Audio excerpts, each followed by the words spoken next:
Well, I want to thank everybody for coming. My wife and I are just a couple minutes late because it was a little more challenging getting here by air than we thought it might be this morning, but we're here. I love getting my feet on the ground, and I'm really happy to be back at the Higher Ed Center. This is a place that's pretty special to both of us. We passed the Linwood Holton Governor's School office as we were walking down the hall. But it's really nice to be back to talk about healthcare needs here in Southwest Virginia. And just get advice from you. So I am kicking off my campaign to be reelected this week. And the core of the campaign message is a Virginia for all. And I'm talking about jobs for all, healthcare for all, education for all, security for all, equality for all. So there's sort of the 5 pillars. But this will really be a discussion about healthcare, about healthcare needs. And I thought what I might do is tell you a little bit about what I'm working on in the Senate right now on health. The sort of 3 big areas that I'm working on, and there are also things I'm talking about on the campaign. And then I'd love to open it up and just have dialogue and answer questions, but really, especially take your advice. I've got people here who I want to just make sure you know. I think most of you know my wife Ann, whose family is from Roanoke and Big Stone, and for years of great aunt who passed away at 105, lived right here in Abingdon, and we used to spend a lot of time with her aunt Lisa in Abingdon before she moved to Roanoke to senior community there. So it's really nice to feel always so welcome when we're in Abingdon. And my Laura Blevins, I know you guys all know Laura, who has been a real rock star for me, manning my Southwest Virginia office. She covers a lot of territory, but does a super job helping folks with constituent issues. I also have folks on my campaign team. So Laura is on my Senate staff. Corinne, Charles Dungo, Corinne is my campaign manager, and Corinne has worked with me for 7 years in the DC office and also helping run our state offices. Ian Sams is my communications director on the campaign. James Kaine is a Senate staffer who now is on the campaign. And then my policy director on the campaign, who works on all policy issues, is Maribel Ramos right here. And Maribel has worked with me as governor, and then as senator, and now back on the campaign. So this is her 3rd time working with me. She's also worked for and with Terry McAuliffe, Mark Warner, and Jim Webb. She's older than she looks. And I've never asked her to rank her 4 bosses, and I never will ask her. But again, I really appreciate it. And we went around really fast and introduced yourself, and I know most of you, but why don't we just go around once more and just everybody say who you are and who you represent. And then I'll offer a few thoughts about what I'm up to in the Senate and the issues I'm talking about in the campaign, and then we'll have a good dialogue. And again, really, I appreciate you coming. So, I'm Karen Shelton. I'm the Health Director for the Mount Rogers Health District with the Virginia Department of Health. So locally here. and what jurisdictions in the district again? I'm Mount Rogers, so it includes Bristol, Washington County, Smith County, Witt, Glenn, Grayson, Carroll, and the city of Gala. Okay. I'm Dave Clark, I'm with Ballard Health, and I think there are several of us who didn't intentionally line it up this Yeah. well right here. I'm president for Lonesome Pine and Mountain View Hospitals. Doug Kaine, I'm also with Ballard Health. I'm the program manager for the Department of Psychiatry at Bristol Region. Great. Thank you.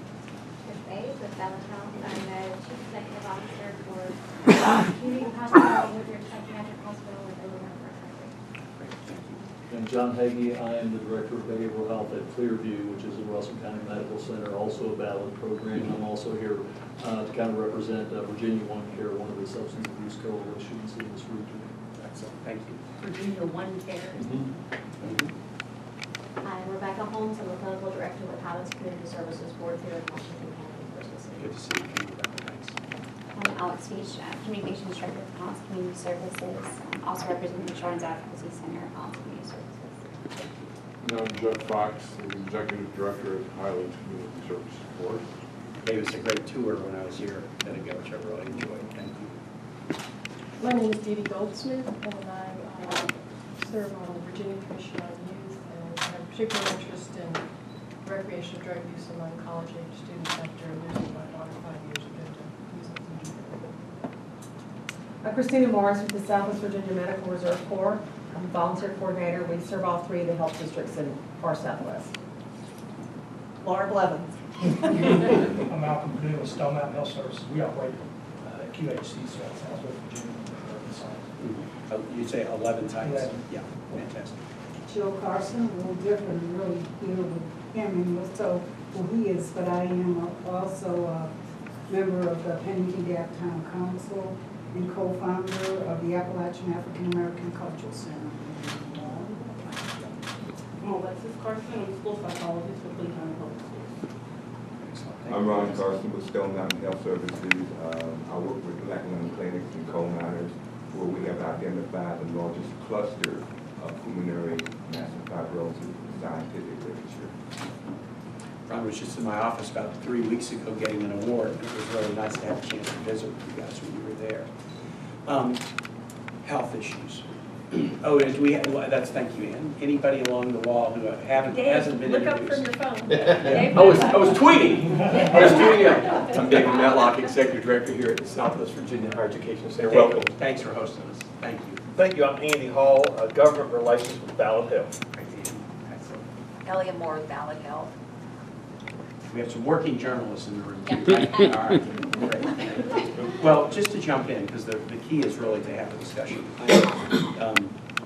I'm lucky in the Senate because after 4 years of having wonderful committee assignments, but not having the committee assignment that I was probably most prepared for coming into the Senate, I finally got on the Health and Education, later the Pension Committee. So my first 4 years in the Senate were Armed Services, Foreign Relations, and Budget.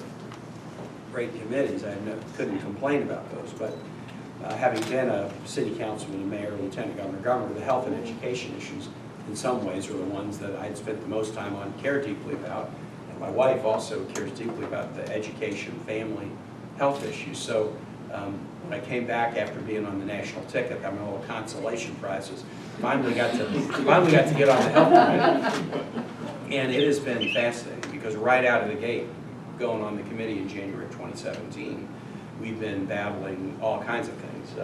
Efforts to completely scrap the Affordable Care Act took up pretty much the first 10 months of the year. Now efforts to, okay, if it's not going to be scrapped, what can we do to improve and move forward? And I'll talk a bit about that. We've been dealing with the opioid issue. One of the first things we worked on was the Comprehensive Addiction Recovery Act, and worked pretty significantly on that, and we're about to start Chapter 2. And I suspect that it's a really good time to talk about this because over the next couple of months we're going to be doing more in addiction and recovery. We also have all education issues, Higher Ed Act, which includes workforce training for healthcare professions that we're working on. But I'm really excited to be on the committee, and there's sort of 3 priorities that I'm focused on right now that I'll just put on the table, and I'd love to just open it up and talk. One is really a state priority, but if we could just do Medicaid expansion. And so we're really, I'm talking about this wherever I go, and you know, the legislature is going to reconvene with a budget that is mismatched because the House wants to do Medicaid expansion the Virginia way, not the one-size-fits-all way, the Virginia way.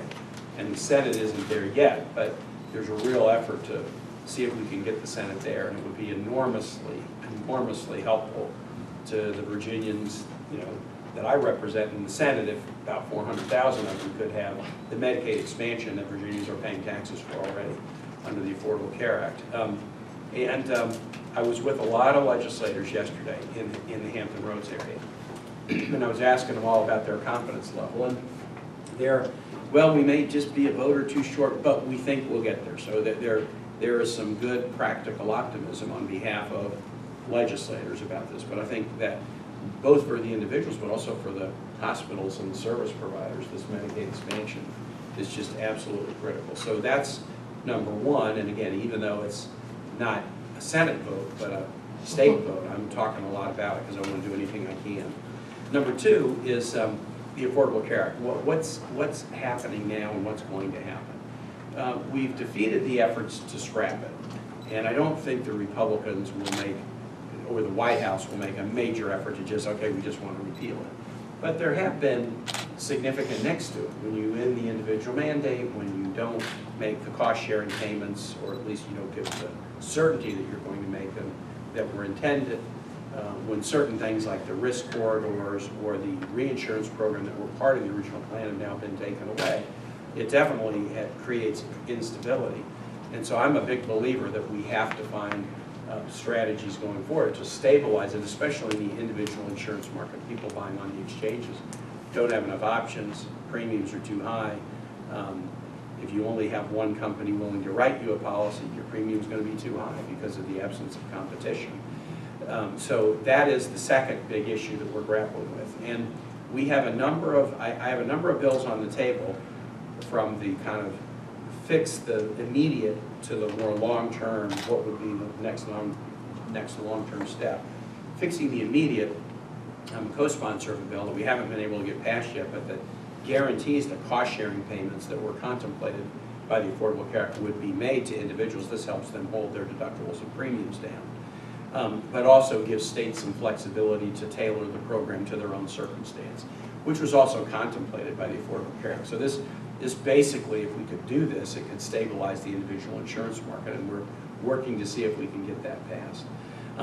But I do think the day is coming where on the Health Committee, we're really going to be engaged in what's the next big step forward. Not just modest tweaks and adjustments, but what might be the next big step forward. And I'll just tell you, there's 3 ideas out on the table, and one of them is mine. Some of my colleagues have a single payer bill, and to convert the entire system into a single payer with the federal government, maybe CMS or something being the payer of healthcare in the country, whether it's inpatient or outpatient. The Republicans have a proposal that's a block grant proposal, basically to take all the money for healthcare, block grant it, hand it back to states, and let governors figure out what to do. I have introduced a bill called Medicare X with Michael Bennett, and basically what my bill does is it basically maintains the system that we have, doesn't increase taxes, doesn't increase the deficit, but it directs CMS to develop and sell a public insurance policy on the individual exchange for individuals. So beginning in communities that don't have enough options. So the idea would be Medicare could develop a policy that would meet the essential health care benefits of Obamacare, because Medicare isn't covering a profit margin or paying taxes or paying fancy salaries or a big marketing budget, because they already have a distribution network and a fee schedule. They would develop a policy and price a premium to cover it, and they would sell it to working age people, so that it would be a product not just for Medicare eligible seniors, but it would be available to anybody who wanted to purchase it. It would be put on the exchanges, so you could go on the exchange, and there are some parts of the country where there's a lot of options on the exchange. Medicare would be one. There are other places where there's just one option. It would be good to have a second. I hear my colleagues, Democratic and Republican, talk about what they want is more choices, lower cost. This would be a way to do that thing. And what I'm hoping, and I've talked to Lamar Alexander, I'm very close to Lamar. He's the chairman of my health committee, and I know many of you know him because you work on the Tennessee side too. Lamar knows healthcare well. He was a governor with a Medicaid program. He was the president of the University of Tennessee. They had a med school and hospitals and practice groups. So he understands these issues pretty well. I've been encouraging him, okay, once the effort to repeal the Affordable Care Act is over, now let's put it into, let's look forward and let's talk about what's the next big idea or ideas. And I think all of the ideas should be on the table. What I want to do is have hospitals and American Cancer Society and patients and community service boards, pharmaceutical company, insurers, all come in and say, okay, the various ideas on the table right now. You know, here's some things we like, here's some things we don't like, here's some ways you may be able to combine a couple of the ideas. The Senate needs to go back into deliberative mode. We're talked about often as the great deliberative body. We haven't done enough what I would call real deliberation on this, because healthcare has been so partisan that since the Affordable Care Act passed, it's been about repeal or nothing. And I think now it ought to be about reforms and improvements. And I'm hoping that my chair, who does understand these issues and he wants the right things to happen, I hope we can move that way. But I'm really excited because I think I can make my case for Medicare X. If we have Medicare X on the table and single payer and block grant, I think I can make my case and convince my colleagues that this would be a way to go. The way Senator Bennett of Colorado is my co-sponsor, the way we propose it is we propose to roll it out in phases, and we would start in the communities in the country where there's only one insurance company writing a policy on the exchange. We would start in the places where there's essentially no competition. Just like thank you, the rollout of the healthcare.gov website, you roll it out everywhere on the same day, there's going to be some challenges. So why not roll it out in phases and go to the places where the need is greatest? And that would include an awful lot of rural Virginia, Southwest Virginia, and the same parts of other states. So that's the second issue. Number one, let's do Medicaid expansion. Number two, we need to commit to not just fighting about the repeal of the Affordable Care Act, but what can we do going forward. And the third issue I want to talk about, because it's an issue that you've talked to me about every time I've come here, is addiction. And you're all dealing with this in your own ways, and I've learned a lot from you. I came out when I was a senator in April of 2013, my first trip to Southwest after I was elected. Pretty much as I was moving up and down, you know, from Bluefield to Abingdon and other places, this is what I was hearing. And I might be hearing about it from healthcare, or I might be hearing about it from employers, but the broad questions of addiction. More people died of overdoses in the United States last year, I'm sorry, 2016 is the last year we have the full data that's all in. 2016, more people died of overdoses than Americans died in the entire Vietnam War. Vietnam War, 58,000 Americans died. Last year, 64,000 people died of overdoses. So this is a war that is going on in all of our communities that we ought to think about it that way. We ought to think about it with that sort of sense of the gravity and the urgency, but also there ought to be an urgency around solutions. In the Health Committee, we've been having a series of hearings about addiction issues, and we're about to start writing what we would call CARA Chapter 2, Comprehensive Addiction Recovery Act, second version after we did, I guess we did it in 2016, I think, is when we did the first version, 2015 or 16. And it's a good time to have this discussion because it's a good time to add ideas to what we might do. We just passed a budget that increased money for treatment of addiction by about $3 billion over existing monies, much of it for prevention and treatment, but a good bit of it for research as well. So we're grappling with it. We know we need to spend more, but we really have to figure out what are the right things to do to spend that money wisely. And it is, I think it is, at least in my sense, it's a combination of prevention and treatment and research. And then there's some things we have to do with fentanyl being such a problem to interdict more fentanyl that comes in packages and in the mail, give our, you know, border folks and give the post office and FedEx and UPS more tools to help us with the interdiction side. But I am talking on the campaign about a goal that I think we ought to just set as a society. It's addiction-free by 2030. I've been asking everybody coming for us, Francis Collins at the NIH, head of the Centers for Disease Control, head of SAMHSA, Scott Gottlieb, who's the head of the FDA, everybody who comes before me, I say, do we know enough about addiction that if we were to say addiction-free by 2030, and really mean it, just like we said we'll put a man on the moon by the end of the decade, if we were to say that, do we know enough where we could really go after that and reach that goal in a practical way? And nobody yet has told me no. They've said we could if we will put the resources to it. I mean, that's the big if. And there is more research that needs to be done, just like there was at the beginning of the 60s. We couldn't get somebody on the moon with the state of the research that day. But we did a lot of research. We invested in a lot of science to get there. And so that is something I'm really passionate about. And because we're writing this Addiction Recovery Act Chapter 2 right now, very good time to talk about that. So there's so many more issues we could talk about, you know, from black lung issues to, you know, whether childhood medical conditions and childhood cancer research, a lot of things we could talk about. But the three I thought I'd just put on the table for starters are Medicaid expansion, how good it would be if we could do that. Moving forward on the Affordable Care Act, including, I wanted to make a pitch for Medicare X plan. And then what do we need to do to deal with addiction? And not just opioid addiction. Opioid has gotten the attention, but there's addictions in my city of Richmond that were there when I was a city councilman and mayor that may have not got the same attention, but they're still very, very serious. So if we're going to talk about addiction, I hope we'll really talk about it broad scope. Opioids is the crisis that is maybe the most urgent right now, but it is all something that is worthy of our attention. So on those three issues, I love, that's what I'm up to. that's what I hope to continue to work on if I have the honor to be elected for second term. But I'd love to open it up now, take your advice, answer your questions. Chomping at the bit. Yeah, jump. Chomping at the bit. And I'm chomping at the bit because I believe it was like 15, perhaps 20 years ago, that Southwest Virginia was hit with Oxycontin. Yeah, absolutely. Nobody believed us. Nobody understood anything that we were talking about. Yeah, And that's right, Joe. I'm of the opinion that we were targeted. We were targeted based on the number of painkiller prescriptions that were written for coal miners. And I can't begin to tell you about the devastation that our community went through and is still going through as a result of that.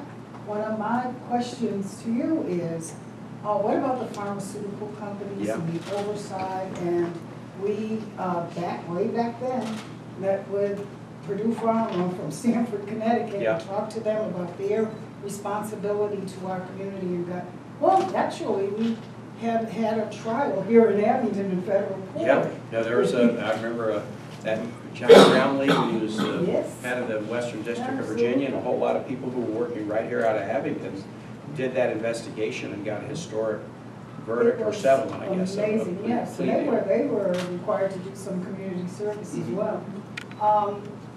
But, you know, my question again is, what about the pharmaceutical companies and their responsibility as it relates to all this? And I don't even know whether we'll get to this point in our discussion, but my daughter is a school psychologist, and what she's seen today and the students that are at the middle school level and how that has impacted their lives. But I fail to say that we've been going through this for a long time, and we have not recovered. And it touches everything. It touches our whole economic situation, and it is really hurt. Can you talk about what you're seeing in families that you're dealing with as a school counselor? A lot of what I do a lot of cognitive testing on students, and we have really seen the trends within the past, I'd say, 5 to 7 years of just their overall cognitive development. And these are children who were they were born with parents who were addicted to opioids, or whatever, what have you. We've done some research within our county and looked at the trends of the overall cognitive development and early developmental stages of children. And we're seeing that the averages, they're getting lower and lower and lower. And these are the children who were born 15 years ago. Yeah. And just kind of charting that. And just talking to other school psychologists throughout our region, through Wise County and Davidson County as well. And they're really seeing the same thing that we've seen. On the pharmaceutical company side, so there are, Ann was saying as we were driving over, she said, don't just depress everybody, at least give them some bit of good news. When I was telling her the stat about the overdose deaths in the Vietnam War, the prescriptions of prescription opioids are going down for the first time ever. So it was a climbing path, and then it was a dramatically climbing path. And now prescriber guidelines. On the Armed Services Committee, I've done things with respect to the DOD hospitals to get them to use other pain management techniques before they just automatically, prescribe an opioid painkiller. We've done similar work with our VA.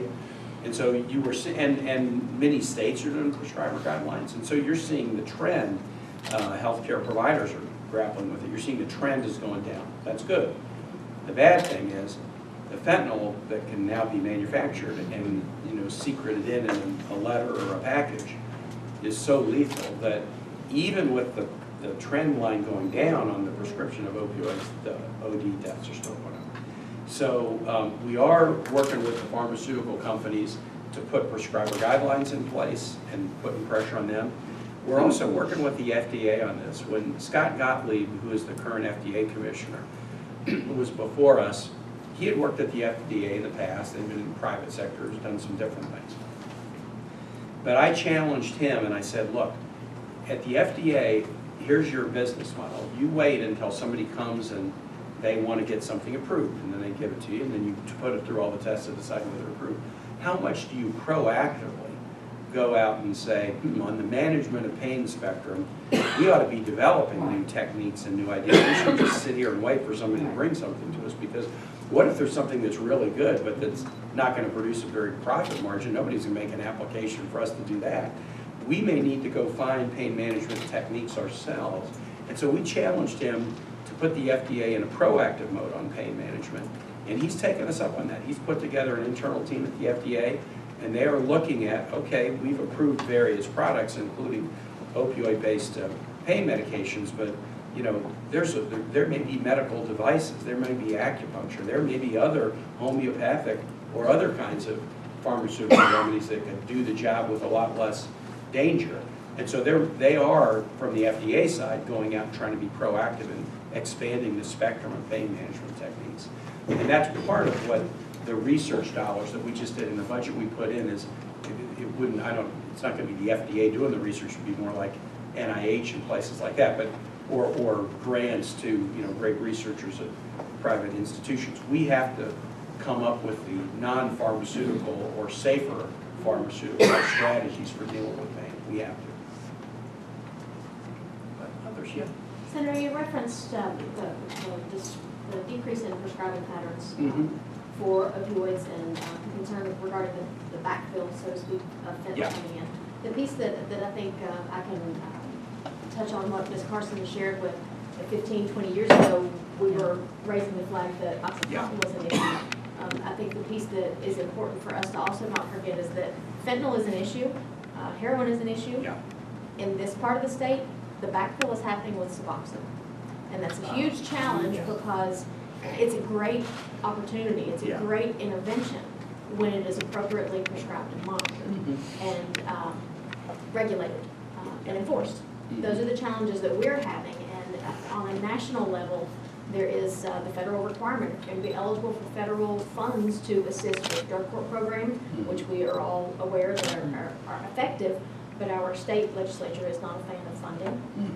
So we've been left with federal options. Right. If you are concerned about the Suboxone utilization in your program and how to appropriately regulate that, and you choose not to use that service or exactly the way it's prescribed under the federal guidelines, you can't get federal funds. So it's one of those situations where, just like 20 years ago, we were trying to raise that flag. This is a flag that we've been continually trying to wave that's not getting a lot of traction and a lot of... Talk to me a little bit about this issue, because I want to make sure that Maribel and I take this back to Kristen Malloy. Some of you dealt with Kristen in my office. What are the challenges with the way the federal regs, or what are the challenges with the way Suboxone is being used or misused or administered, and what could we do to help you deal with those challenges? So some of the biggest concerns are not necessarily the size of clinics, but the amount of individuals or the amount of prescription that they are able to offer. In most cases, those that are less than legitimate are offering the maximum federal dosage allowable per individual per day. And in most of those situations, they're also co-prescribing a benzodiazepine, which is contraindicated because it's a potentially fatal combination. However, both go hand in hand in most cases. It's frankly pretty rare that you don't find both of those being prescribed.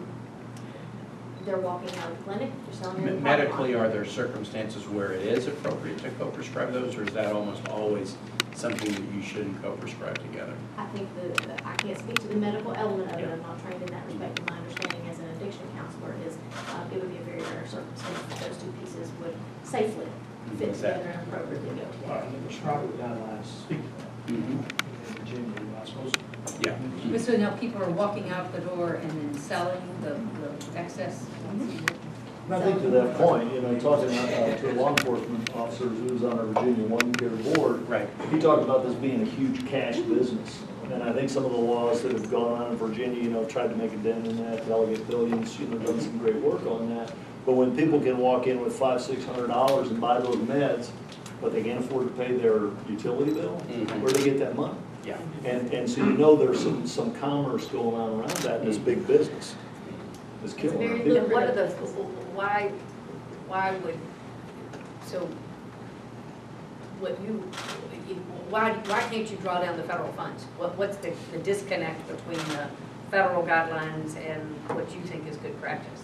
So the federal guidelines require that you run a program, particularly for drug court, that your program not in any way prohibit the use of medication-assisted treatment, specifically buprenorphine and methadone, and that you are not requiring folks to be off of the medication, that you are allowing it to operate as a physician has prescribed it, but which is not theoretically a bad thing, unless you are looking at circumstances such as the situation that we're in, where you have very few and far between prescribers who are legitimately trained, skilled in using those medications from an addiction treatment and withdrawal management perspective, not necessarily as lifetime maintenance or as a cash flow, personal cash flow. Anybody else want to say something on this topic? Because this is like directly in the wheelhouse of what we should be writing, and we're writing a next chapter in the Comprehensive Addiction Recovery Act. It's precisely what we should be putting in, is better controls and programs like this. So are there other thoughts on this issue? Okay, all right. Well, in order to do appropriate medication-assisted treatment, there is a large process that the patient has to go through to make it, worthwhile and guard against abuse, yes, make it and helpful. so it requires a lot of counseling time, a lot of hours in the office.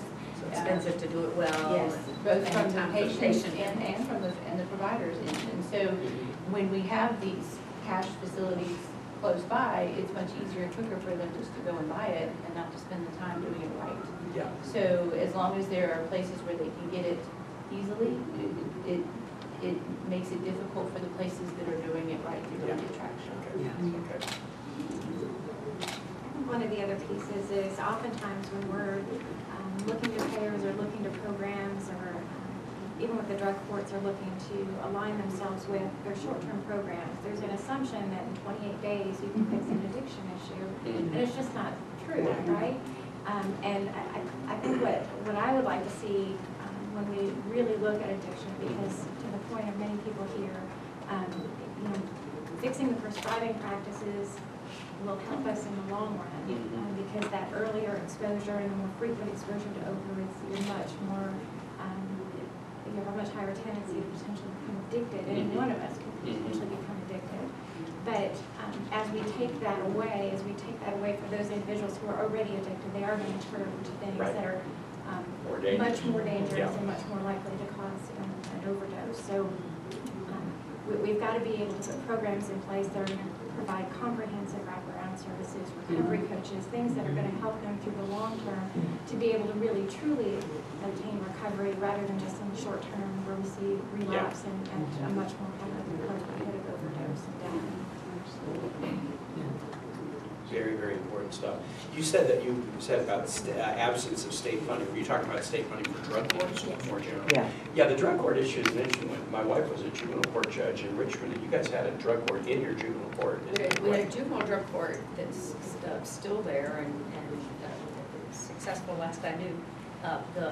We also experimented with a dependency drug court at some point in the foster care world, and they ended up changing that model, but it was very, they ended up incorporating it into the social service folks' regimen in a different way, but it was very successful while it lasted.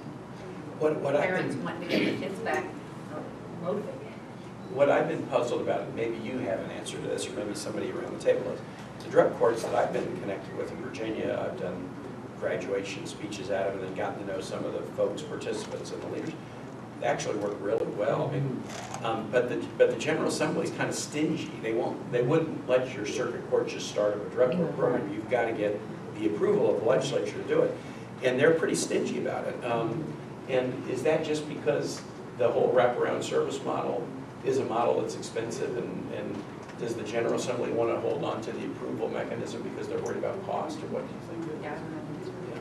Got a little bit of a reprieve with that, the modification through the last biennial budget that was pushed through, that you no longer, as long as you meet the Supreme Court of Virginia approval process and get that accomplished, you do not have to have legislative approval to be an official specialty docket court at this point. However, you are supposed to have that to be able to be eligible for funding. So for those of us that have been able to be in operation, we still get those funds. Can I ask on the Medicaid expansion issue for those of you connected to, institutional healthcare providers, I mean, what would Medicaid expansion mean? In your, in your own line of work, what would Medicaid expansion mean? So, our clinics, many of them border on Tennessee and border on West Virginia and border on Kentucky. And I just had a conversation last week with a provider from the Kentucky side, so I'm in Lee County this time. There's a group of QHCs on the Kentucky side that we call, but I don't remember the exact percentage, but uninsured on that side of the state line was 32% prior to Medicaid adopting Medicaid extension. It went to 4%. Wow. That's great. That's great for the provider. Yeah. So, I have to take care of my sliding fee and all that stuff. But the benefit that really caught my attention was with that Medicaid expansion came dental care. And in Southwest Virginia, it doesn't exist. Right? We've tried it, we've been in and out of it, I don't know how many times. It's a tough nut to crack. But I think if we go back to the Senate here in Virginia and say, this is one of the real benefits that we haven't talked about is we can incorporate the dental piece. Right. It crosses all parts. We all know. Absolutely. And you're on the border with, so Kentucky has it, and West Virginia has it, but Tennessee doesn't. So you get to see Tennessee and Virginia, and then you get to compare. So this is actually a really interesting case study of the borders being close here and watching. And those patients, we have patients who cross the border. Yeah. And it's a struggle within. We talk about addiction and mental health and everything. And I appreciate all the money that's coming to HRSA to expand all that stuff. And as an FQHC, we're always looking at that. But there are a lot of strings attached. So sometimes it's not about increasing the number of people to take care of. Sometimes it's about taking better care of them. So finding ways to work with partners like community health services and all those folks to make that move of that patient throughout the system smooth. Well, now you put the state lines in place. And when we fought this, for years, Wellmont, Mountain States, and everybody trying to do stuff with ETSU, Radford, all those borders, those state lines are still there. We need to find a way, but with the health insurance piece, I live in Lee County, I can buy insurance for one plan. It's whatever they want to charge me. We couldn't do a lot of stuff with ETSU because we were Virginia. All that stuff. So all that, I think, plays into how we, especially in Southwest Virginia, we meet the needs of our patients, whether behavioral health, addiction, healthcare, whatever it is, lawyers. One of the things I like over on the ACA side is that with my Medicare X proposal, Medicare exists everywhere. So if you move from Richmond to Johnson City, you don't have to say, well, let's say I have an anthem policy, but I don't know if they write one in Tennessee. Medicare exists everywhere, so if you would, some of the state line issues would disappear. What other issues on Medicaid expansion? How would your life? I think we know and probably remember the time of government. So many of the rural hospitals operate in a negative margin. The hospital is now invalid on the Virginia side and Tennessee. It really would be life-changing for what we do, the services we provide in the community, and in turn, what it does for those patients. And there's an economic piece to it as well. That the dollars will be in the community and make a difference. We lost our hospital in Lee County 4 years ago, and we're in the process of reopening our hospital. And I think, Medicaid expansion is huge for the success and sustainability of this hospital that we're working on bringing back. Lee County is this week are we the poorest county in the Commonwealth? They kind of bounce that around a little bit, but we have a large percentage in the 70 some odd percentage of the people in Lee County receive government assistance. And for us not to have the benefit of Medicaid expansion it makes no sense. And in order for our new hospital to succeed, it's got to happen. And in order for us to get good providers to come in, it's got to happen. So it's very important that this happen in Lee County and that our voices be heard down there. employees. Can I wanted to ask you about one thing back on the opioid or the addiction issue. How about the trained personnel? Because the other thing that we do on the health committee is we're rewriting the Higher Education Act right now. So that includes public service loan forgiveness programs and accreditation issues. I mean, it involves everything, but it also can involve focusing on the healthcare workforce. And so when we're working on another addiction recovery bill and we're working on the Higher Ed Act reauthorization, there are some things we can do in the healthcare space, I mean in the healthcare workforce space. So I'm kind of curious whether either in addiction treatment or just more generally the workforces that you are hiring into your institutions or FQHCs or hospitals, are you getting the workforce you need, and are things that we can do that would help you deal with workforce issues? You certainly have you can't have a one-shoe-fits-all type of. The workforce in Southwest Virginia is not the same as you got in Fairfax. Yeah. But yet so often these regulations or this legislation, they try to create these criterias or these credentials that we can't even find, no matter what we do. And some of the private, some of the managed care companies, they can create these salaries, and we can't compete with some of the salaries. But the requirements that we have, the work pool we have here cannot be written so it's exactly the same as Fairfax or your urban area. Big metro area. I think the national search school stuff that college students seems to require is wonderful for us.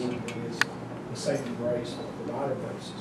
We still struggle with nursing shortages and those kinds of issues. On the behavioral health side, we kind of threw up our hands several years ago because there wasn't enough resources in some regions. There still are. Right. But we were able to put together an APA approved or accredited internship program for psychologists. So that's been an internal. Now what we're seeing is those folks leaving, and they started Laurel Forks, they were help. We've been going to Boonville County. So people are piling out of here. Right. The need is everywhere. So we're going to be back quickly here in our clinics, looking for behavioral health specialists who do psychology or LCSW or whatever. I don't know that. Yeah. So anything you can think of that would either expand that loan forgiveness or payment program to other providers. Yep. Maybe not at the MD level or the psychologist level or the LCSW level, but even at the social worker level and stuff like that. Our office is working, as part of the addiction recovery bill, our office is working on a workforce piece of it with some other offices to try to make sure that we're producing workforce. I'm mindful of the don't make it one size fits all. But I'm hearing about shortages everywhere. I mean, for example, in the Affordable Care Act, if you require that mental health parity, so that mental health issues would be treated the same as diabetes and others, and not arbitrarily limited to just a few visits. But you don't have enough mental health providers, it doesn't make a difference whether the law says there's mental health parity or not. I mean, if the providers aren't there, you're not going to get parity. So I think it's an area where we really have to spend some energy. It's really the same with the Malcolm thing. The student loan, particularly, I think we're all aware that with medicine, with pharmacy, with PT, they tend to be coming out with higher debt loads, but for nursing, for many of the other professions that may not have as great a debt load, but I think proportionally it still makes as big a difference in that family. It has as big an impact on whether they choose to stay in the area or whether they choose to go somewhere else that salaries are higher. It pull, again, what you just mentioned, where we have fewer providers anyway, it pulls those from the region because they're attracted to areas where salaries may be higher. We just did in the budget that we did 2 weeks ago, I got a part of it. I got something in the budget dealing with public service loan forgiveness, but it was sort of a quirky thing where we had so many different public service loan forgiveness programs that some were in a program where they thought they could get a repayment. It turned out, no, not that program, you had to be in the other program. So there were a whole lot of people were caught up in this weird thing.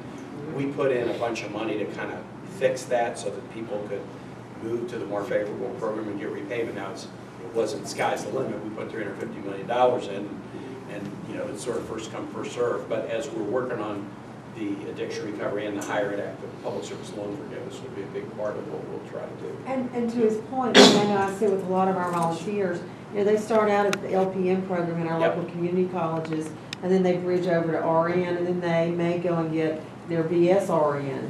And these are young adults, a lot of them are single parents, and that debt is as big for them as it is for a physician. Sure. And we need nurses as badly in Southwest Virginia as anything. So I think if we could see something across the board with that debt forgiveness, because you know, these are folks that want to remain here, they've got their family structure here, you know, they want this Southwest Virginia's home. They don't want to have to go to Roanoke.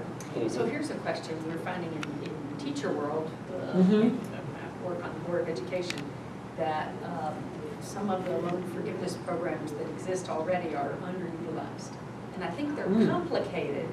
They're a little, they're bureaucratically complicated and they're not well advertised. But people who are eligible, who are making way too little money and desperately needing them, aren't using them. Okay. And I'm wondering if you've got some of that going on in the nursing world too.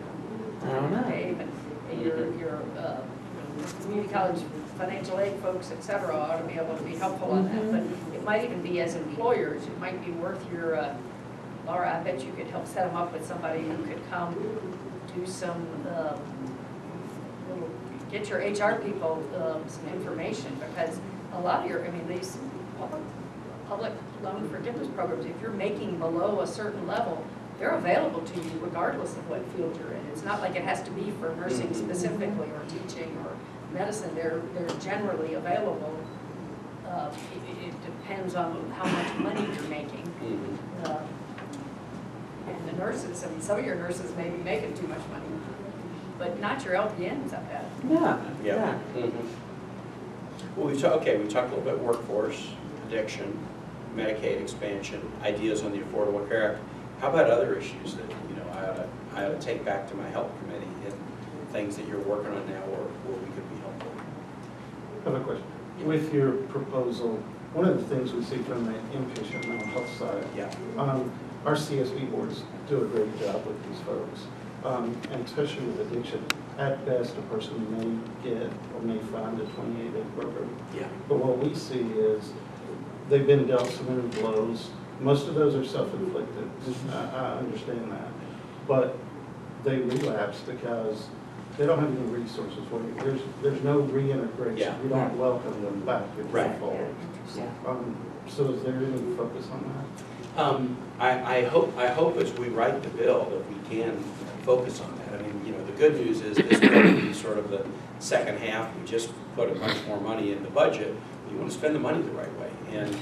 And you're right, 28 days isn't enough. So if you're not figuring out ways to have services through the CSBs and others and really that are well funded that people can continue to access, you would have to expect a pretty high relapse rate.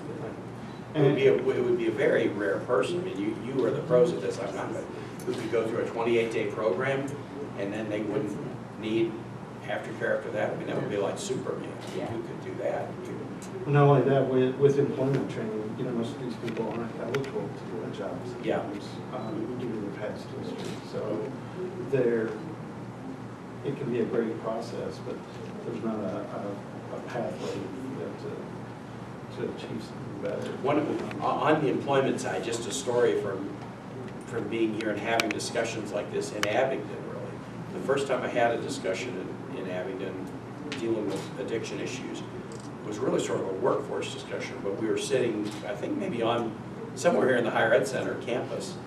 The street, at the United Way office. Yeah, at the United Way office. And somebody was talking about utility manufacturing, you know, wanting to hire people and not being able to hire folks, and a lot of times it was for drug-related issues. Well, last time I was out here, I don't know, 6 months or so ago, we went by Utility, and Utility was talking to us about what they do now. They partner with the drug court. And they partner with the drug court, and their thinking was, if we go to the judges who run the drug court and we say, you know, we know your people would like to get jobs. Who are some of your best? We'd like to hire them. Well, the judge is very motivated to give them somebody that they think will really succeed rather than fail. And from the utility side, they were saying, And we know that person's under a lot of supervision. You know, that person has a real motive to stay clean. That person's gonna, we don't have to give them urine screening randomly because they're getting that already. And they've actually found that the drug court has been a really good partner on employment issues. So, you know, the traditional stigma about being involved and then not being able to find a job, you've got an innovative employer here who wasn't able to hire enough, who've actually now decided, hey, wait, this could be an added value.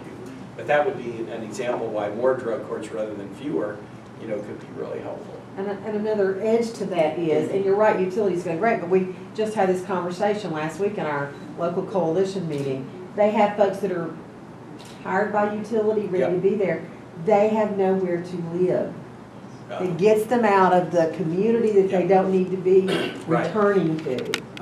And so, and then the transportation, once you've gotten them a place to live that's out of the community they don't need to be in any longer, then getting them back and forth to work. You tell me about the coalition. So who's in the coalition? The health department, it's managed by the local community services board. We've got Southwest Virginia Regional Jail participants, the faith community, People Incorporated.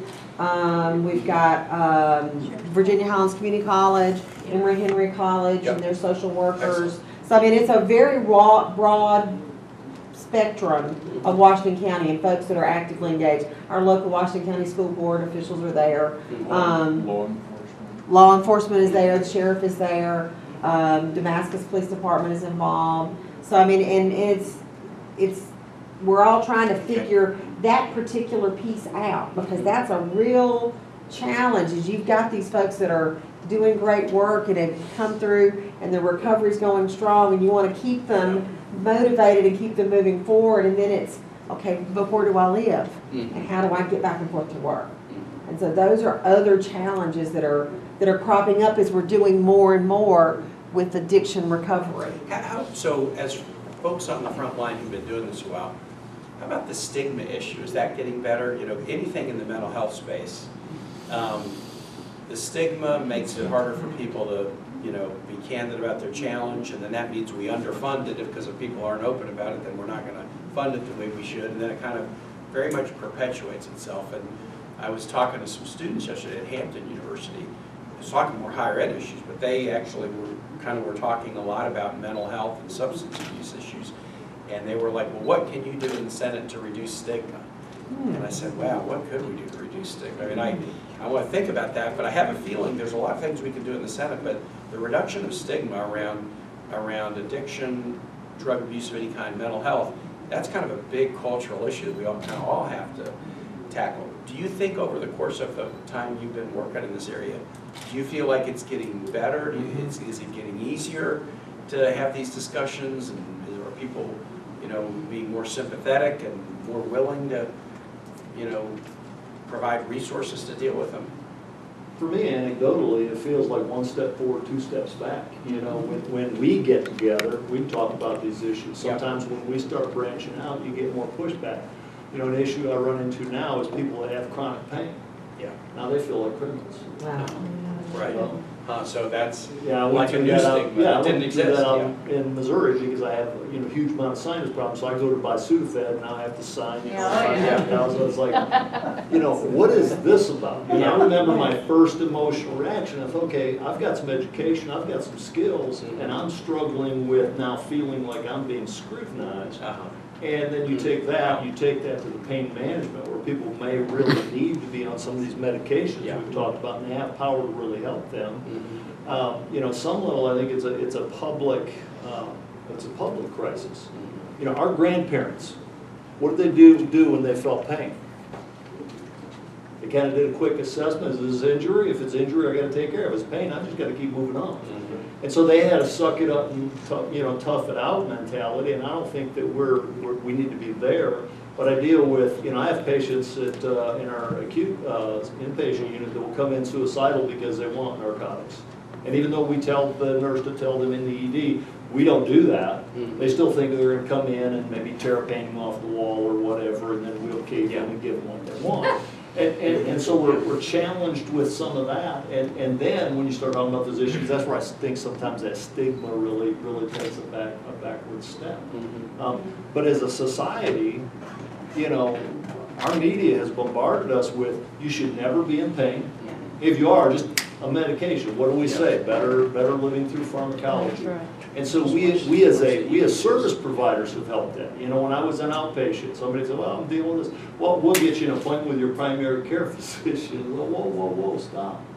What about some guided imagery? What about some deep breathing? What about some warm showers? What about some of the things that athletes do? You know, what about, you know, if somebody is dealing with emotional or physical pain, you hand up their grandchild.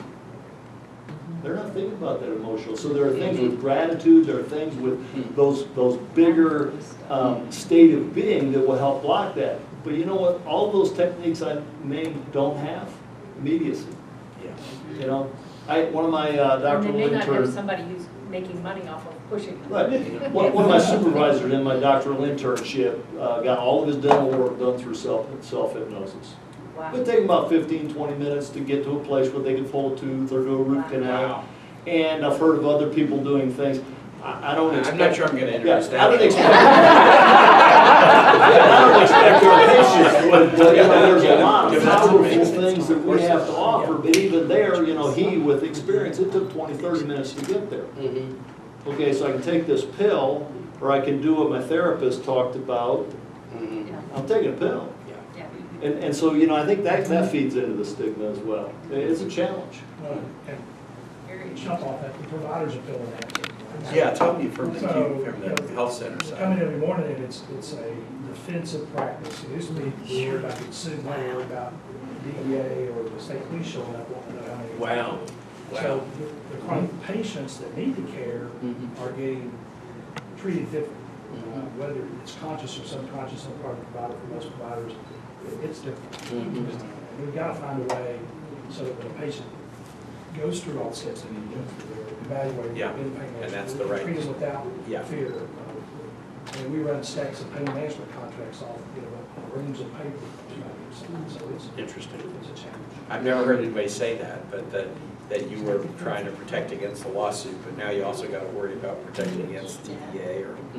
So I wanted to hear a little folks talk about what's going on the prevention side, and I That's know just what I was just you, gonna- DD All right, in particular, yeah, and I just I know you've worked in the higher ed space. Any of that? Well, that's what I was gonna mention, that we seem like we put a lot more money and a lot more time into incarceration and the real high dollar costs for state hospitals and what have you. But we seem like when it comes to prevention and education, a lot less expensive.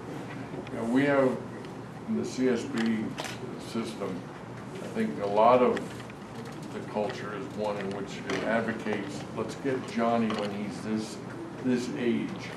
Let's work with the families, let's work with the school system, let's work with the faith-based, whatever we can.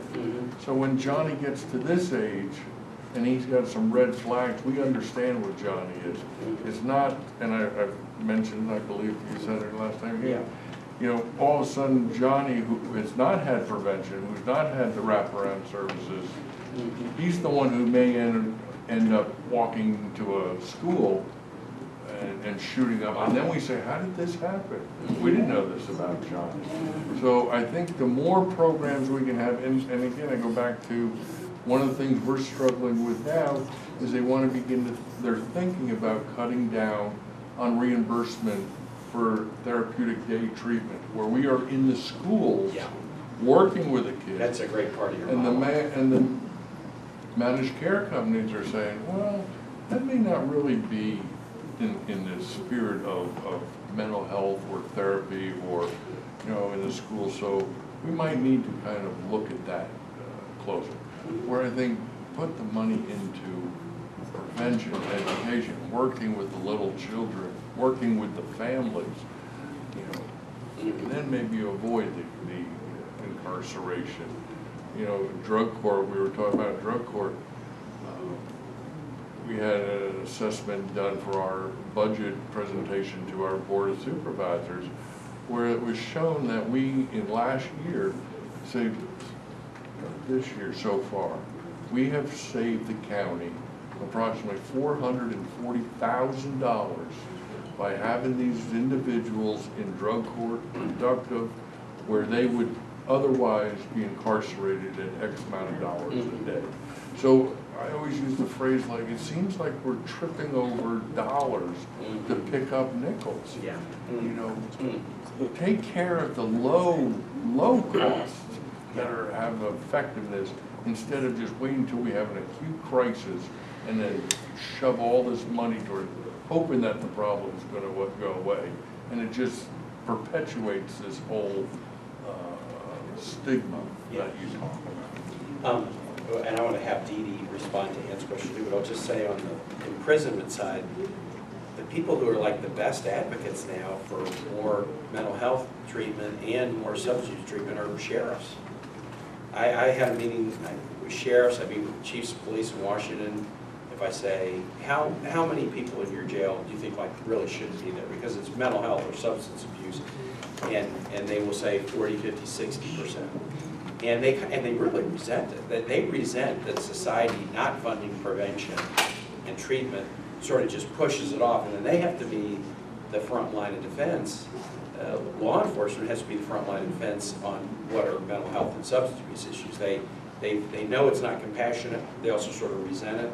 And if you look at instances where there's a challenge in a community after a police shooting somebody, so often that instance is police was approaching somebody who had some mental health issues and they didn't realize it. And then they're dealing with the person with one set of assumptions in their mind, but they're not a mental health person and they didn't realize that's what it was. And then something breaks bad and then it becomes a big crisis. But boy, the need to do more on the prevention side, that case is really made powerfully. I mean, I've been having law enforcement as part of the coalition. I'm sure that they feel that too. That case is made very powerfully. It's actually part of our board also. Yeah. At CSB. We have the sheriff of our county now on our board, just because we are so intertwined with them. Dee, yeah, talk a little bit about the resiliency of children, I think, to my work on the Commission on Youth is just really critical, and I hear everybody kind of talking about that. If you come from a family that has substance use issues, and I think teaching children how to cope is really critical. How I became involved in really substance use issues was when my daughter was at UVA.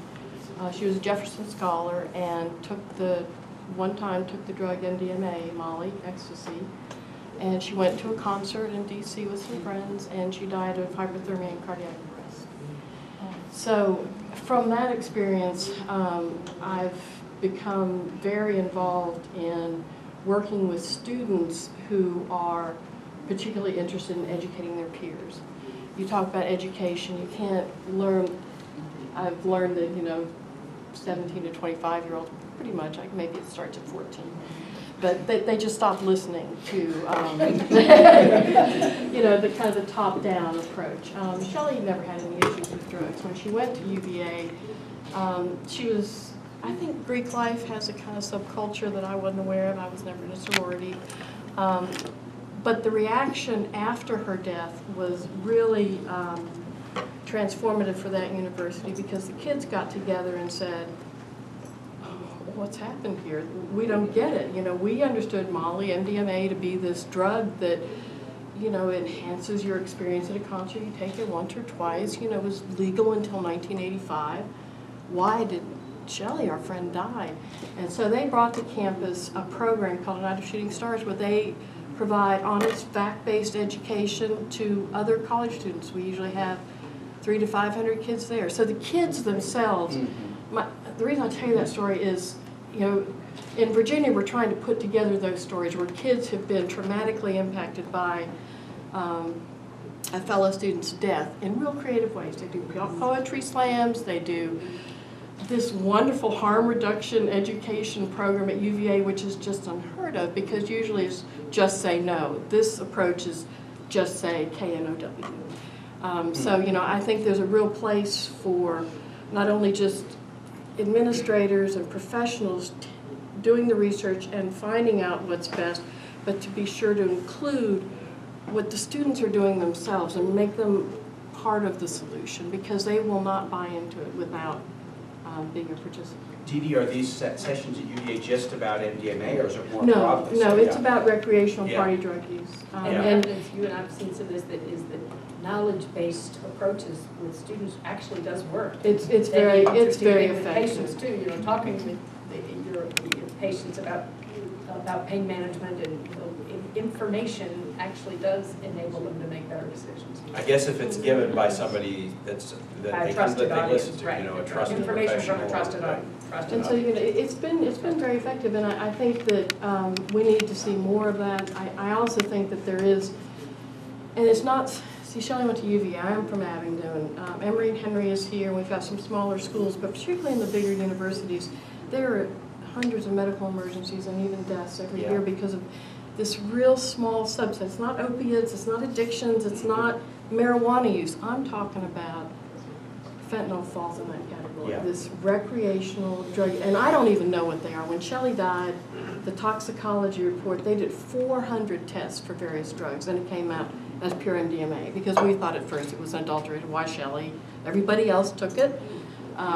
So there's just a lot of research that needs to be done, but I think involving the group that you're trying to impact has a tremendous value, particularly on 17 years old. I'm not talking about little kids, of course, but the resiliency part of it and teaching kids how to be resilient and the pill popping culture stuff. You know, I have rheumatoid arthritis. Shelley, I think about it.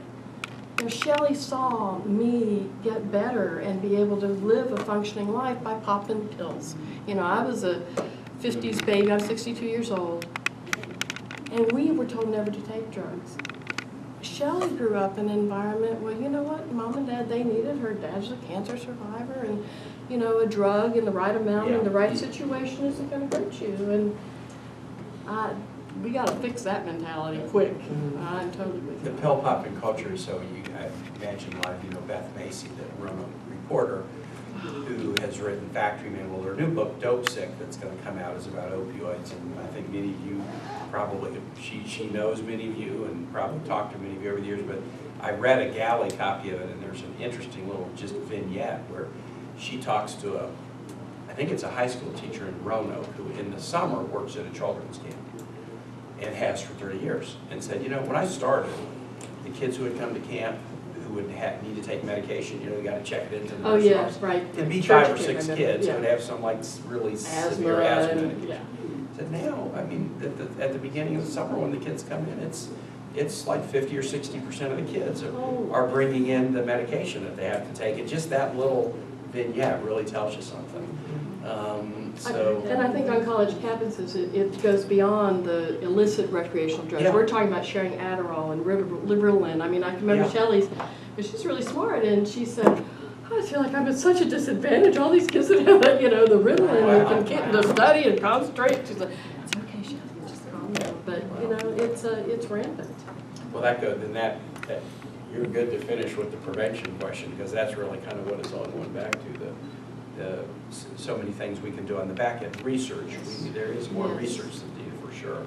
I just like to mention what you talked about, early intervention, and how important that is. And I worked for Head Start for a long time, and I'm a firm believer in what happens with those individual components. And just to share a story, about 2 weeks ago, we had 60-some-odd children at the Appalachian African American Cultural Center, 4th graders. My heart. You would not believe these kids. They were so excited about learning. They were so excited about learning about who they were.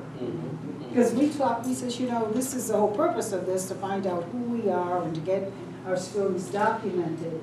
But who are you? You know, and we know that the majority of the kids sitting in that room, they're of Scotch-Irish descent. Yeah, the majority sitting there. And what did you say to those children? The statement about where you come from? The Carnegie Woodson statement. Perhaps the most important element in any given people is the documentation of their history. If a race has no history, it has no worthwhile tradition, and it stands to be lost in the eyes of society forever. And these kids were able to talk about that, who they were and how important that was to them. And I think we're missing the boat if we don't instill that at a very young age in our children. And I go back to the Head Start program because it involves the parents. And it takes the parents to another place and working with their children. But somehow, I think it's at the 3rd grade, that whole experience gets lost. And I think, you know, if that is carried through their whole education, I think the outcomes would be a lot different and they would feel a lot better about themselves. I volunteer at Lee High School, been doing this for a long time. When I first started doing that, when I left, I had tears in my eyes because I felt so badly because these are high school students, had so little faith in themselves, felt they couldn't do any better, couldn't develop into anything. But if you start early and get young people to know, yeah, you are somebody and you can make these achievements, I think that means a lot. I really, really do. Well, one of the things I love about the committee I'm on is it's health and education. And, you know, a lot of the prevention stuff we're talking about is really maybe more over in the education side than what we traditionally think of as healthcare. Early childhood education, Head Start, pre-K programs, that's in the committee, and then that ties directly into the health of the communities. I'll say this, and when Maribel stands up, that tells me, okay, that means that I'm probably supposed to move on to the next thing. We had Sam Quinones come to talk to our committee, who wrote the book Dreamland, and some of you might have read it. I think that's just about one of the best pieces of reporting anybody has ever done about the opioid addiction problem. But he goes to Purdue Pharma in Connecticut and Madison Avenue marketers, and he goes to Jalisco, Mexico, and folks who are, you know, farming, and then the distribution network, and the locus of his story is in small towns in southern Ohio that have just been blasted by opioid addiction. But we had him before the committee recently to kind of prep for writing this bill. And, you know, we were all asking him, hey, so you're the expert, what's the solution? And we, you know, was it going to be research? Was it going to be more dollars to prevention? He just said building community is the solution, because it's the isolation that leads to the problem. And if you feel connected to a community, it's not like you'll have no problems. But holding that baby. Yeah. And so we were very surprised that, you know, when we gave him the chance to really tell us what we needed to focus on, it was more, you know, it was more on the education side than it was on the health side. But it was good advice. Thank you for coming today and sharing. These are tough times, boy, and you guys are on the front line, so you're dealing with a level of tough that I don't know, because I'm not on the front lines in dealing with these issues like you. But if I do my job right, I'm a good listener. I have a really good staff, Laura, who's here, who has lived through these issues in Southwest. My staffer, Kristen, who some of you know in my Senate office, is really good on the health side. And I tell people, if I'm in the Senate for 30 years or whatever, I don't need to change my committees. I'm now just exactly in the places that I'm most interested in, that my background suits me for. And so these health issues are going to be perennials as long as I'm in the Senate, and we'll really look for the opportunity to continue to work together. And thanks so much for taking the time to come today.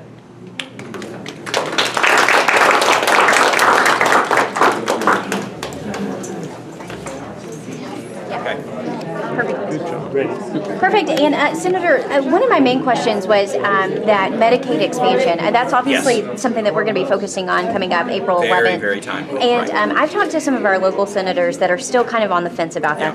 They're not ready to go forward with that. And a lot of that is because of the federal funding aspect. Can you tell us if that could be guaranteed to come back to the states at all? That's really what they're concerned about.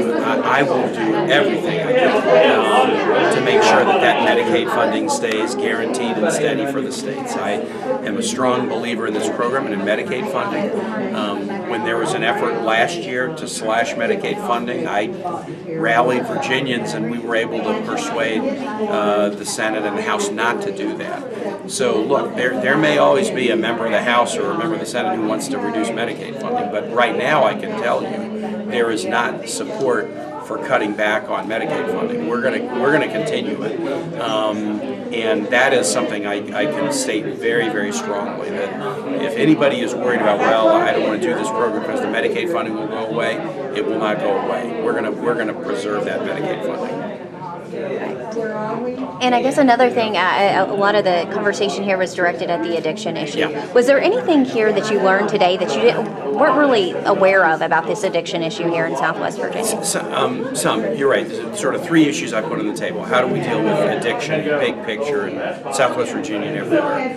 What do we do to expand Medicaid? And then my own proposal to shore up the Affordable Care Act by this Medicare X, a public option to buy insurance from Medicare. Those are the three biggies.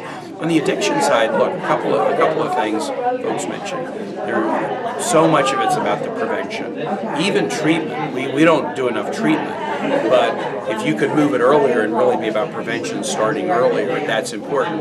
And being a member of the Health and Education Committee, it's sort of an education issue, so more early childhood education, building in curriculum. Every school gets school safety money. What curriculum do we build in to start kids so that they can know more to avoid addiction problems? I heard a lot about the prevention side.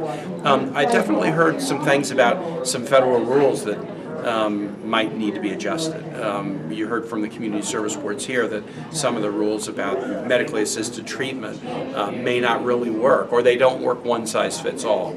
And so we ought to be looking at regulatory changes that are more tailored to local situations. And the timing on that is perfect, because we are just about in the committee to start writing a comprehensive addiction recovery bill to sort of be a chapter 2 of a bill we did a couple years earlier. We just got a lot of good money in the budget. An additional $3 billion in the budget we passed to deal with addiction issues, but we want to make sure we spend it the right way. Money, if you're not spending it the right way, doesn't help, and there may be some regulations that need to be adjusted as part of this bill to make sure that we're doing that right. One of the issues raised was about the Suboxone problem, which is huge in this area. Did that catch you by surprise, number one? And number two, what are your thoughts about it?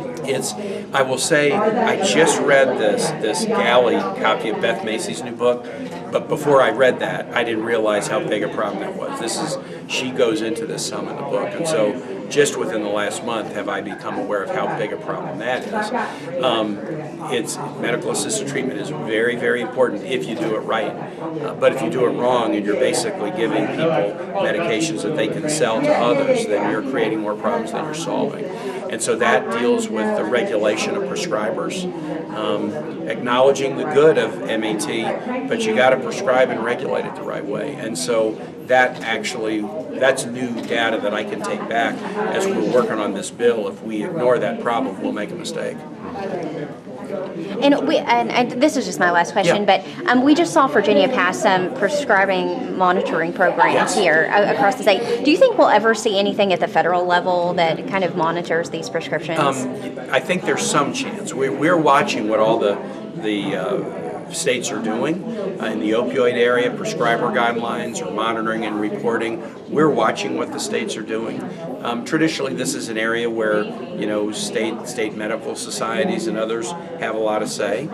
We have put national guidelines in place for like VA hospitals or Department of Defense hospitals that the federal government funds and runs. We haven't yet gone that direction, to impose the same requirement in every state, but we're certainly watching the success of what states are doing, and if we see some things that are having, particular success, we may adopt it. You are seeing the number of opioids that are prescribed going down.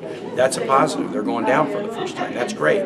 So not yet, but we're watching these. All right? Yeah, I've got a question. Yeah, Ernie. One of the problems, it appears to be, the more restrictive you make drugs, the higher they cost if you're buying them. Right.